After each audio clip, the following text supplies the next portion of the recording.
Rahul is a much more outgoing, sporting type of person and much more sensitive perhaps. Rajiv Gandhi के ये rare interview में से एक है जहां वो अपने बेटे राहुल गांधी के बारे में बात कर रहे हैं। राजीव गांधी की नज़र में राहुल एक आउटगोइंग, स्पोर्टिंग और सेंसिटिव बच्चे थे।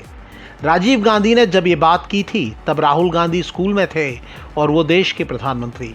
इस इंटरव्यू में राजीव गांधी से ये भी पूछा गया था कि क्या उनके बच्चे राहुल गांधी और प्रियंका गांधी राजनीति में आएंगे। राजीव ने पुरजोर तरीके से कहा था नहीं। राजीव गांधी को लगता था कि राहुल गांधी और प्रियंका गांधी की राजनीति में कोई दिलचस्पी नहीं है। फिर राजीव गांधी ने यह भी जोड़ा कि राजनीति के लिए सूटेबल तो वो भी नहीं थे, लेकिन उन्हें सियासी रास्ते पर कदम बढ़ाने ही पड़े। 1991 की एक इलेक्शन रैली में हुए आत्मघाती हमले में राजीव गांधी की मौत हो गई। करीब 13 वर्ष बाद यानी 2004 में राहुल गांधी ने राजनीति में कदम रखा। राजनीति में एंट्री के करीब 9 साल बाद वो कांग्रेस के उपाध्यक्ष और उसके 4 साल बाद अध्यक्ष बने। राहुल गांधी अभी लोकसभा में विपक्ष के नेता हैं। बीते सालों में कांग्रेस के कुछ नेता और स्वतंत्र विश्लेषकों ने दावा किया है कि राहुल गांधी अपने पिता राजीव गांधी से ज़्यादा समझदार हैं। ये दावे किसने किए हैं और उन्होंने क्या कहा है, ये वीडियो में हम आपको विस्तार से बताएंगे, लेकिन पहले संक्षेप में बता देते हैं कि सिर्फ 47 साल की उम्र में एक आतंकवादी हमले में जान गंवाने वाले राजीव गांधी का राजनीतिक करियर कैसा था। राजीव गांधी देश के 6ठे प्रधानमंत्री थे। उनके नाम देश के सबसे युवा प्रधानमंत्री होने का रिकॉर्ड है। 20 अगस्त 1944 को जन्मे राजीव गांधी ने अक्टूबर 1984 में जब प्रधानमंत्री के रूप में शपथ ली तब वो सिर्फ 40 साल के थे। उनकी अगुवाई में कांग्रेस ने लोकसभा के रिकॉर्ड 414 सीटों पर जीत हासिल की थी। प्रधानमंत्री के रूप में राजीव गांधी का कार्यकाल मिला जुला रहा। देश को 21वीं सदी का सपना दिखाने वाले राजीव गांधी को कंप्यूटर और दूरसंचार क्रांति का जनक माना जाता है। उनका फोकस साइंस और टेक्नोलॉजी पर था और वो युवाओं को आगे बढ़ाने की बात करते थे।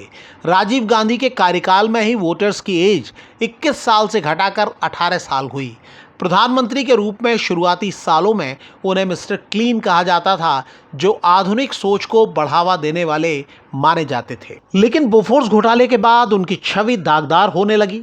सिख विरोधी दंगों और शाहबानो केस को लेकर भी आलोचक उन्हें कटघरे में खड़ा करते रहे। बाद में उनका समर्थन अयोध्या के राम मंदिर के लिए बताया जाता था। उनके प्रधानमंत्री रहते ही राम जन्मभूमि का ताला खुला और शिलान्यास हुआ। बीजेपी नेता सुब्रमण्यम स्वामी ने कई बार दावा किया है कि राजीव गांधी को यह एहसास हो गया था कि राम मंदिर का मुद्दा हिंदू भावनाओं से गहराई से जुड़ा है और वो इस मुद्दे को सुलझाना चाहते थे। कई समीक्षक दावा करते हैं कि राजीव गांधी को दूसरा कार्यकाल मिलता तो वो बेहतर प्रधानमंत्री साबित हो सकते थे। 1991 में कांग्रेस ने सरकार बनाई, लेकिन राजीव गांधी दुनिया में नहीं थे। तब कांग्रेस को मिली कामयाबी का श्रेय राजीव गांधी को ही दिया गया। राजीव गांधी की मां और पूर्व प्रधानमंत्री इंदिरा गांधी समेत राजीव गांधी के कई करीबी दावा करते थे कि वो शर्मीले, सौम्य, शालीन और निजी जिंदगी को अहमियत देने वाले व्यक्ति थे।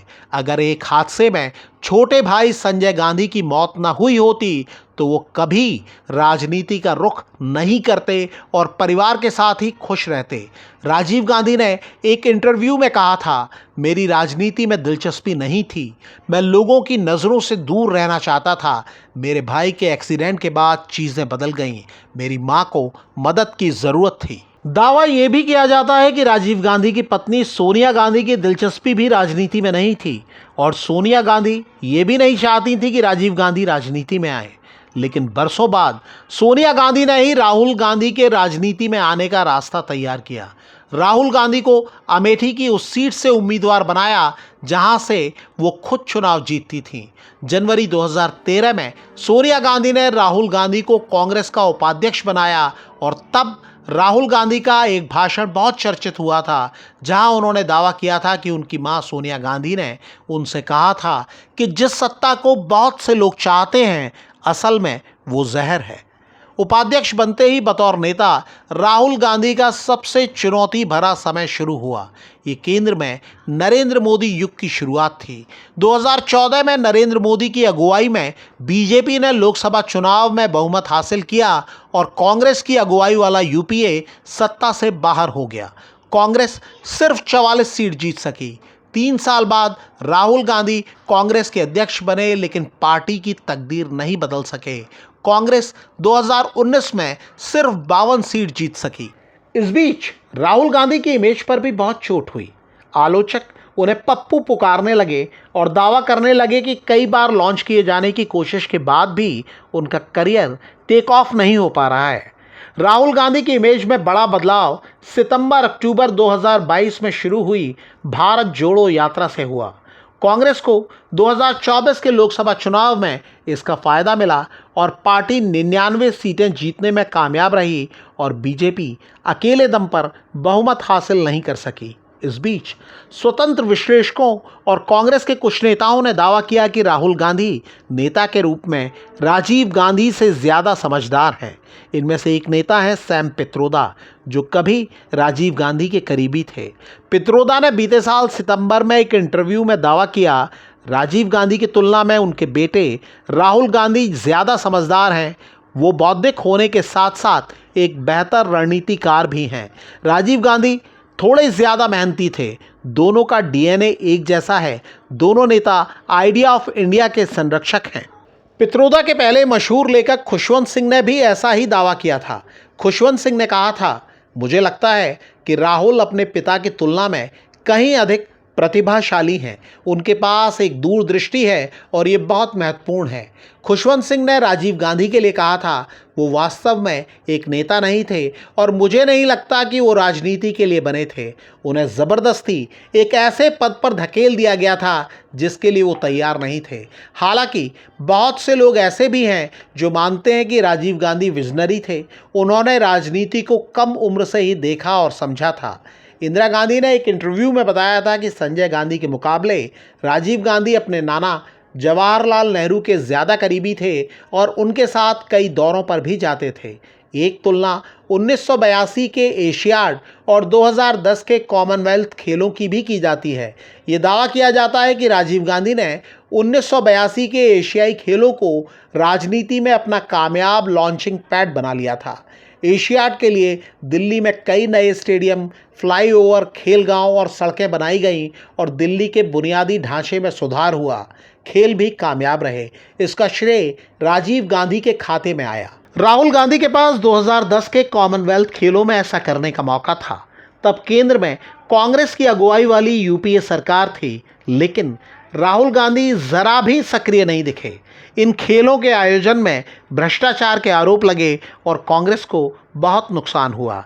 2022 की भारत जोड़ो यात्रा के पहले तक राहुल गांधी को कई लोग पार्ट टाइम पॉलिटिशियन कहते थे, जो एक्टिव रहने से ज़्यादा छुट्टियों पर बताए जाते थे।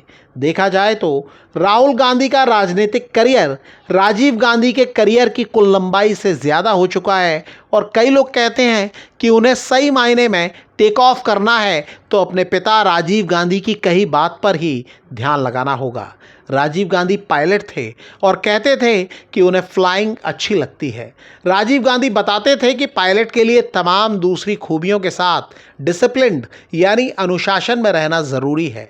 राजीव गांधी कहते थे कि अगर आप अनुशासित नहीं होते हैं तो आपके पास बचने के मौके नहीं होते। यहाँ गलतियों की माफ़ी नहीं होती। शायद राजनीति में भी ऐसा ही होता है। राहुल गांधी को भी शायद राजीव गांधी ने कभी ये बताया हो। आप इस मुद्दे पर कुछ कहना चाहते हैं तो कमेंट करके हमें बता सकते हैं।